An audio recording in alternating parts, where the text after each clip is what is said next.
Lecture du livre des Actes des Apôtres. En ces jours-là, Paul et Barnabé retournèrent à Lystre, à Iconium et à Antioche de Pisidie. Ils affermissaient le courage des disciples. Ils les exhortaient à persévérer dans la foi en disant « Il nous faut passer par bien des épreuves pour entrer dans le royaume de Dieu ». Ils désignèrent des anciens pour chacune de leurs églises et après avoir prié et jeûné, ils confièrent au Seigneur ces hommes qui avaient mis leur foi en lui. Ils traversèrent la Pisidie et se rendirent en Pamphylie. Après avoir annoncé la parole aux gens de Pergé, ils descendirent au port d'Attalia et s'embarquèrent pour Antioche de Syrie, d'où ils étaient partis. C'est là qu'ils avaient été remis à la grâce de Dieu pour l'œuvre qu'ils avaient accomplie. Une fois arrivés, ayant réuni l'Église, ils rapportèrent tout ce que Dieu avait fait avec eux et comment il avait ouvert aux nations la porte de la foi. Ceci se passe au cours du premier voyage missionnaire de saint Paul, sur le trajet du retour. Je vous rappelle le début de cette première mission. D'Antioche de Syrie, Paul et Barnabé étaient partis par bateau vers la côte sud de ce que nous appelons aujourd'hui la Turquie, en passant par Chypre. Puis, ils avaient fait étape à Antioche de Pisidie, Iconium, Konia aujourd'hui, Lystre et Derbé. Partout, nous l'avons vu dimanche dernier, les choses se passent de la même façon. Paul et Barnabé s'adressent d'abord aux Juifs et reçoivent un accueil plutôt contrasté, à la fois enthousiaste de la part de certains qui se convertissent et refus violent de la part d'autres qui se situeront résolument en opposition et qui finiront par les chasser.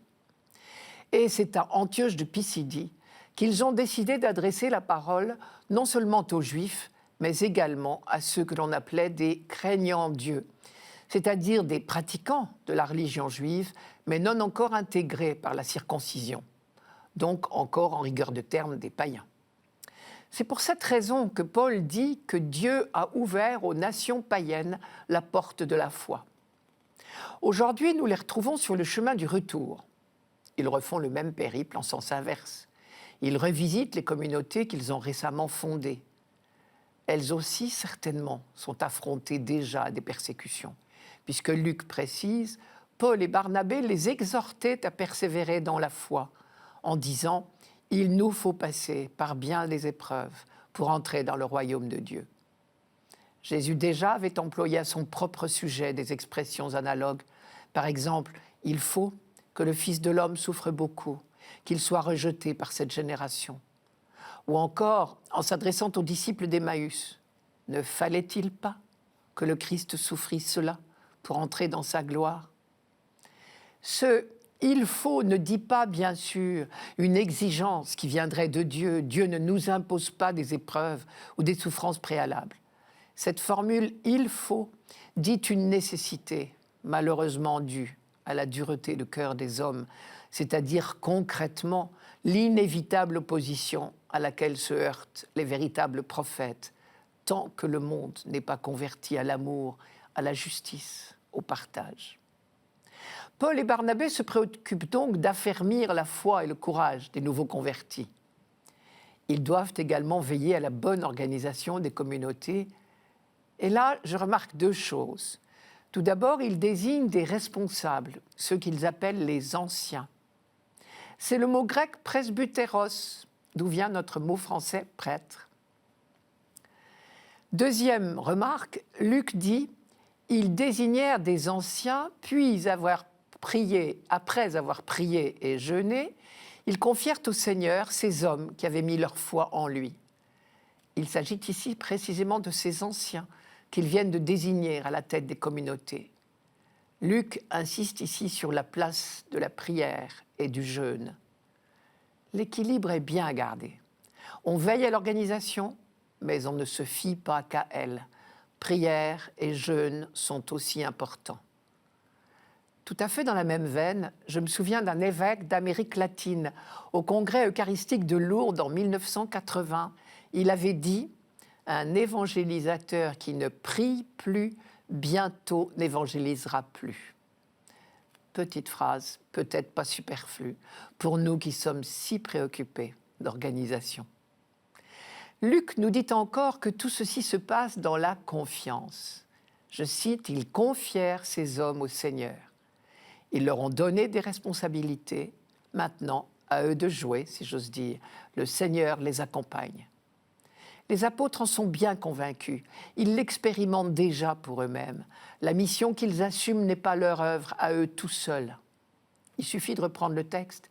Ils prirent le bateau jusqu'à Antioche de Syrie, d'où ils étaient partis. C'est là qu'ils avaient été remis à la grâce de Dieu pour l'œuvre qu'ils venaient maintenant d'accomplir. Ils ont été remis à la grâce de Dieu et à leur tour, ils viennent de remettre à la grâce de Dieu les responsables qu'ils ont désignés pour les jeunes communautés. Et Luc continue, « À leur arrivée, il racontait aux membres de la communauté d'Antioche de Syrie tout ce que Dieu avait fait avec eux. » Le rapprochement est intéressant. Luc parle et de l'œuvre que les apôtres viennent d'accomplir et de ce que Dieu avait fait avec eux. On ne peut pas dire plus clairement que la mission que Dieu confie aux croyants est une œuvre commune. Œuvre de Dieu confiée à l'homme. Œuvre de l'homme soutenue, accompagnée, sans cesse inspirée par Dieu. Si nous nous souvenions en permanence que l'évangélisation est d'abord l'œuvre de Dieu, peut-être serions-nous plus sereins.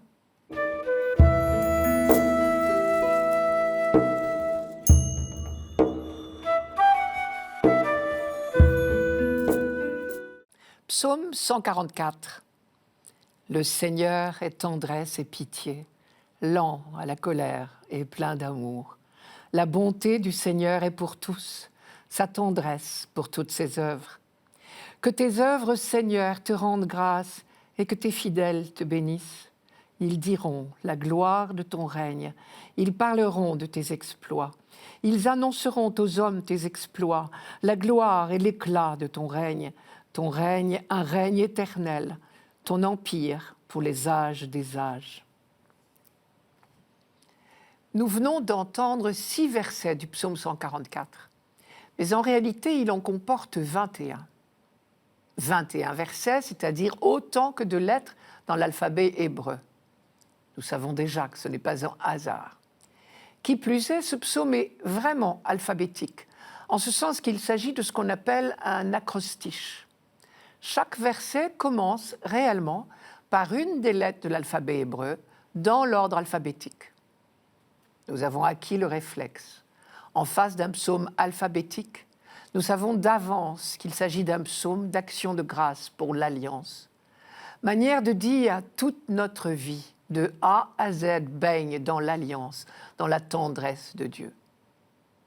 Mais pourquoi ce psaume 144 aujourd'hui et pourquoi non pas la totalité du psaume, mais ces 6 versets précisément? Première remarque. Ce psaume figure dans la prière juive de chaque matin. Pour le juif croyant, le matin, l'aube du jour neuf, évoque irrésistiblement l'aube du jour définitif, celui du monde à venir, celui de la création renouvelée. On voit immédiatement la résonance qu'il prend alors pour nous, chrétiens, en ce temps pascal. Notre foi, c'est précisément que le jour du règne définitif de Dieu est déjà inauguré sous nos yeux par la résurrection du Christ. Et si l'on regarde d'un peu plus près les 6 versets précis qui ont été retenus pour aujourd'hui, il me semble, premièrement, qu'on a là un condensé de la révélation, à la fois très complet et très concis. Et deuxièmement, qu'il entre en résonance parfaite avec les accents du temps pascal, et en particulier les autres lectures de ce dimanche précis. Premier verset entendu aujourd'hui, « Le Seigneur est tendresse et pitié, lent à la colère et plein d'amour. » C'est le meilleur résumé qu'on puisse donner de toute la révélation biblique, puisque c'est le nom que Dieu a donné de lui-même à Moïse au chapitre 34 de l'Exode. Deuxième verset, « La bonté du Seigneur est pour tous, sa tendresse pour toutes ses œuvres. » La tendresse et la pitié du Seigneur, dont le peuple élu a eu le premier la révélation, elles sont pour tous. Et cela, c'est une énorme découverte pour l'humanité, une découverte que nous devons au peuple élu. C'est un thème que nous avons rencontré déjà à plusieurs reprises dans l'Ancien Testament. Dieu aime toute l'humanité et son projet d'amour, son dessein bienveillant, comme dit Paul, concerne toute l'humanité. Aujourd'hui, nous entendons une résonance particulière avec le livre des Actes des Apôtres que nous lisons pendant tout ce temps pascal. En particulier, le récit du livre des Actes, proposé en première lecture dans la même messe de ce 5e dimanche de Pâques, insiste justement sur le fait que l'annonce de l'amour de Dieu n'est pas réservée aux Juifs. Elle est proposée à toutes les nations païennes, comme dit saint Luc. Soit dit en passant, c'est pour cela que nous sommes, nous aussi, croyants, plus de 2000 ans plus tard, même si nous ne sommes pas d'origine juive. Une autre particularité de ce psaume, et surtout des versets que nous avons lus aujourd'hui, il insiste sur la royauté de Dieu. Tes fidèles diront la gloire de ton règne. Ils parleront de tes exploits. Ils annonceront aux hommes tes exploits, la gloire et l'éclat de ton règne. Ton règne, un règne éternel. Ton empire pour les âges des âges. 4 fois le mot règne, sans parler du mot empire, et 2 fois le mot exploit. Nous savons bien que le mot exploit dans la Bible est toujours une référence à la libération d'Égypte. Dieu a libéré son peuple. Je ne devrais pas dire Dieu a libéré, comme si c'était du passé. La foi juive dit mieux, elle dit Dieu libère aujourd'hui son peuple, et ce, depuis la première libération. Et bien sûr, la libération ultime, c'est la victoire sur la mort. Ce psaume est donc tout particulièrement indiqué pour le temps pascal. Le ressuscité du matin de Pâques expérimente dans sa chair la royauté de Dieu. Si vous avez le courage de vous rapporter au texte complet de ce psaume, vous verrez qu'il y a une parenté très grande entre ce texte et celui du Notre Père. Par exemple, le Notre Père s'adresse à Dieu à la fois comme un Père, notre Père, donne-nous, pardonne-nous, délivre-nous du mal, un Père qui est le Dieu de tendresse et de pitié, dont parle ce psaume, et comme un roi, que ton règne vienne. Soit dit en passant, ce rapprochement n'a rien d'étonnant, quand on sait que toutes les phrases rassemblées par Jésus dans le Notre Père faisaient déjà partie de son temps, des prières habituelles des Juifs. Je reviens à notre psaume. Très certainement, quand le peuple d'Israël composait ce psaume, cette insistance sur la royauté de Dieu ou sur son empire était une manière de dire « Plus jamais nous ne ferons confiance à des idoles. Notre seul roi, notre seul maître, c'est Dieu, le Dieu d'amour, le Dieu de tendresse et de pitié, lent à la colère et plein d'amour. » Et quand les fidèles du Christ disent ce psaume à leur tour, ils savent de quoi ils parlent, si j'ose dire. En Jésus-Christ, le roi serviteur, le roi humble de la passion et triomphant de la mort par la résurrection, ils ont découvert la présence du roi de l'univers. Qui m'a vu, a vu le Père, disait Jésus à ses apôtres.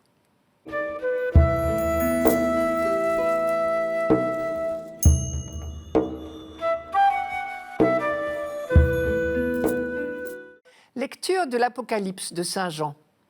Moi, Jean, j'ai vu un ciel nouveau et une terre nouvelle, car le premier ciel et la première terre s'en étaient allés, et de mer il n'y en a plus.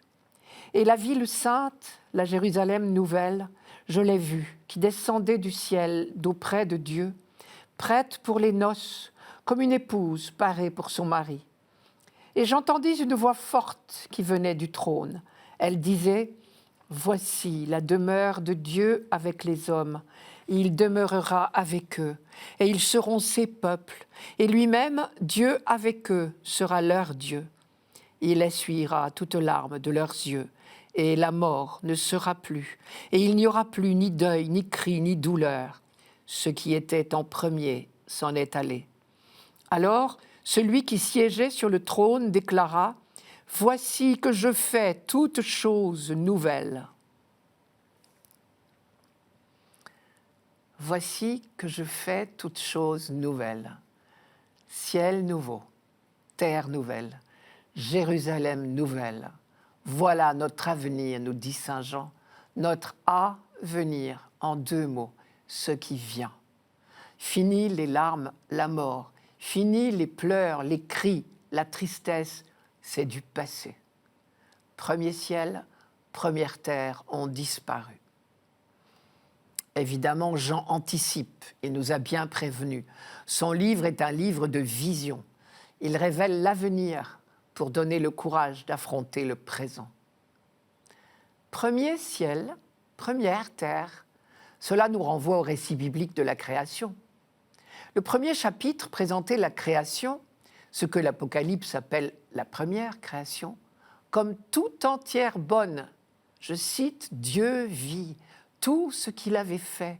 Voilà, c'était très bon. » Et pourtant, nous faisons chaque jour l'expérience des pleurs, des cris, de la tristesse, de la mort. Et c'est la suite du livre de la Genèse, le récit du fruit défendu qui nous dit ce qui pervertit la bonté de la création. Il nous dit que la racine de toutes nos souffrances est dans la faille qui s'est creusée entre Dieu et l'humanité. Ce soupçon originel qui ruine sans merci l'alliance proposée. Soupçon qui pousse l'humanité à prendre des chemins qui ne lui réservent que des échecs. Tout au long de l'histoire biblique, le peuple élu s'est entendu rappeler par les prophètes dans la voie de l'alliance. La seule voie du vrai bonheur, c'est que Dieu habite vraiment parmi nous, que nous soyons son peuple, qu'il soit notre Dieu, que l'alliance soit restaurée sans faille, comme un dialogue d'amour, comme des fiançailles. C'est la soif d'Israël tout au long de son histoire, et des textes prophétiques innombrables annoncent très exactement ce que l'auteur de l'Apocalypse voit désormais réaliser. Le prophète Isaïe, par exemple, je cite, « Oui, je vais créer un ciel nouveau et une terre nouvelle. On ne se souviendra plus du passé, il ne reviendra plus à l'esprit. Exultez sans fin, réjouissez-vous de ce que je vais créer, car je crée une Jérusalem de joie, un peuple d'allégresse. On n'y entendra plus de cris ni de pleurs. » Symboliquement, ce renouvellement de toutes choses est représenté par la disparition de la mer. Rappelons-nous que la création de l'univers est réfléchie dans la Bible à partir de la création du peuple élu. Or, cette naissance du peuple extirpé à l'esclavage en Égypte a été une victoire sur la mer. Dieu a fait apparaître la terre ferme pour le passage de son peuple. Le peuple sauvé a traversé à pied sec. Et les forces du mal, les forces de l'esclavage, de l'oppression ont été englouties. Plus tard, dans le Nouveau Testament, au cours de sa vie terrestre, le Fils de Dieu fait homme a manifesté sa victoire sur le mal, sur les forces de l'abîme, en marchant sur la mer. Désormais, la victoire est totale, suggère l'Apocalypse. La mer a disparu. Et avec elle, toute forme de mal, toute forme de souffrance, de larmes, de cris, de mort. Ce que les hommes attendent, sans toujours le savoir, ce que l'univers tout entier attend, c'est l'accomplissement de ce grand projet que Dieu forme depuis la création du monde. Instaurer avec l'humanité une alliance sans ombre, un dialogue d'amour. Le thème des noces de Dieu avec l'humanité nous paraît toujours audacieux, mais il est très présent dans la Bible dès l'Ancien Testament, chez les prophètes Osée ou Isaïe, par exemple, et dans le Cantique des Cantiques. Il est présent aussi dans le Nouveau Testament, à commencer par le récit des noces de Cana, pour ne citer que lui. Et dans d'autres textes de l'Apocalypse, on réentend cette promesse sous deux formes. D'abord, dans l'image de la Jérusalem nouvelle, je cite, « toute prête comme une fiancée parée pour son époux ». Et ensuite, dans l'expression « Dieu avec eux ». Le mot « avec » ici est très fort. Il dit l'alliance de l'amour, l'alliance d'un couple. Je cite, « Et j'ai entendu la voix puissante qui venait du trône divin. Elle disait, « Voici la demeure de Dieu avec les hommes. Il demeurera avec eux et ils seront son peuple. Dieu lui-même sera avec eux. » C'est tout le sens du prénom Emmanuel, Dieu avec nous. Et voici que la Jérusalem nouvelle descend d'auprès de Dieu. Le centre de la nouvelle création porte le nom de la ville sainte, qui depuis tant de siècles symbolise l'attente du peuple élu. Le nom même de Jérusalem signifie ville de la justice et de la paix. Et en même temps, cette nouvelle cité descend d'auprès de Dieu, et elle est dite nouvelle, ce qui veut dire qu'elle n'est pas seulement œuvre humaine. Cela signifie que le royaume de Dieu que nous attendons et auquel nous essayons de travailler est à la fois en continuité et en rupture avec cette terre. Voilà de quoi galvaniser notre énergie. Nous sommes invités tout simplement à collaborer avec Dieu. Notre œuvre sur cette terre contribue au renouvellement de la création, car l'intervention de Dieu transfigurera nos efforts.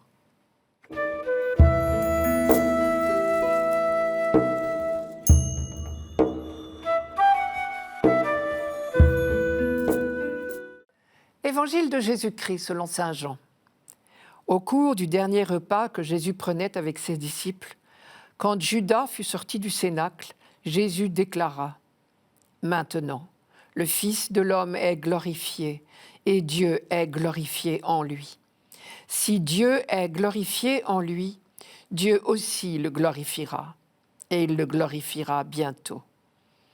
Petits enfants, c'est pour peu de temps encore que je suis avec vous. Je vous donne un commandement nouveau, c'est de vous aimer les uns les autres. Comme je vous ai aimés, vous aussi, aimez-vous les uns les autres. À ceci, tous reconnaîtront que vous êtes mes disciples si vous avez de l'amour les uns pour les autres. Les premières phrases de ce texte sont comme une sorte de variation sur le mot « gloire ». Quand Judas fut sorti, Jésus déclara « Maintenant le Fils de l'homme est glorifié et Dieu est glorifié en lui. Si Dieu est glorifié en lui, Dieu en retour lui donnera sa propre gloire. » Tout ceci nous paraît un peu compliqué. Mais en fait, c'est une manière bien juive de parler. Elle dit la réciprocité des relations entre le Père et le Fils, ou mieux, leur union fondamentale. « Qui m'a vu a vu le Père ». C'est aussi une phrase que saint Jean a retenue. Ou encore, « Moi et le Père, nous sommes un ».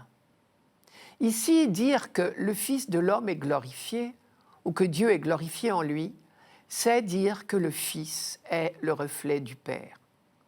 Au passage, nous notons une fois de plus l'effort qu'il nous faut faire pour comprendre le vocabulaire de Jésus et de ses contemporains. Je reviens au texte. D'après Jésus lui-même, c'est donc au moment précis où Judas part dans la nuit de la trahison que lui, Jésus, accomplit sa vocation d'être le reflet du Père. Mais Jean ne l'a pas compris tout de suite.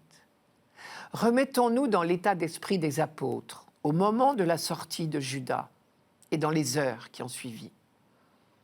Ils ont d'abord assisté impuissants à la passion et à la mort du Christ. Ils ont vécu cette succession d'événements comme un moment d'horreur. Mais après coup, Jean a compris que c'était en réalité l'heure de la gloire de Jésus. Car c'est là que le Fils révélait jusqu'où va l'amour du Père. Et parce que le Fils trahi, abandonné de tous, persécuté par tous, persiste, lui seul contre tous, à n'être que amour, bienveillance, pardon, il révèle au monde jusqu'où va l'amour du Père, c'est-à-dire jusqu'à l'infini, sans limite. Et alors, et c'est la deuxième partie de notre texte, ceux qui contemplent ce mystère de l'amour fou de Dieu deviennent capables d'aimer comme lui à leur tour. Car Jésus lie bien les deux choses. Il dit « Maintenant, je vais révéler au monde jusqu'où va l'amour du Père. Et maintenant, je vous donne un commandement nouveau, c'est d'aimer de la même manière. » Sous-entendu, maintenant, vous en serez capables, parce que vous puiserez en moi mon propre amour. Je m'attarde un peu là-dessus. En fait, la nouveauté, ce n'est pas le commandement d'aimer, Jésus ne l'invente pas. Le commandement d'amour existe bel et bien dans l'enseignement des rabbins de son temps. Ce qui est nouveau, c'est d'aimer comme lui, c'est-à-dire en étant complètement guidé par son esprit. Et alors, nous comprenons désormais tout autrement la fameuse phrase « Ce qui montrera à tous les hommes que vous êtes mes disciples, c'est l'amour que vous aurez les uns pour les autres. » Bien plus qu'un commandement, c'est un constat. Si nous sommes réellement ses disciples, c'est son propre esprit qui dicte nos comportements. Pour le dire autrement, Dieu sait si l'amour au jour le jour est difficile. C'est presque un miracle. Eh bien, si nous y parvenons dans nos communautés chrétiennes, le monde sera bien obligé d'admettre cette évidence, que l'esprit du Christ est en nous. Nous sommes donc invités d'abord à un acte de foi, croire que son esprit d'amour nous habite, que ses ressources d'amour nous habitent, que nous avons désormais des capacités d'amour insoupçonnées, parce que ce sont les siennes. Et alors il nous devient possible d'aimer comme lui, parce que c'est son esprit qui agit en nous. Cela nous paraît bien difficile envers certaines personnes. Jésus n'ignore certainement pas cela quand il donne ce commandement à ses disciples. Mais il ne faut pas confondre amour et sensibilité. Jésus vient de montrer en acte de quel amour nous devons nous aimer. Je vous rappelle le contexte. Cela se passe pendant son dernier repas avec ses disciples. Jésus a commencé par leur laver les pieds et il a terminé en disant « C'est un exemple que je vous ai donné ». C'est donc cela, aimer comme il nous a aimés. Et après tout, si on y réfléchit, il est possible de se mettre au service les uns des autres, même de ceux pour lesquels nous n'éprouvons pas d'attirance. Or, notre fidélité à ce commandement est vitale, nous dit-il, puisque c'est à cela que nos communautés seront jugées.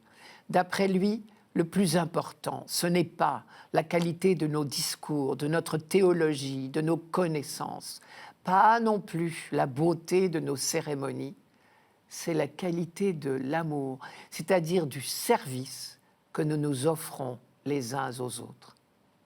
En attendant, nous ne devons jamais oublier ce cri de victoire de Jésus le dernier soir.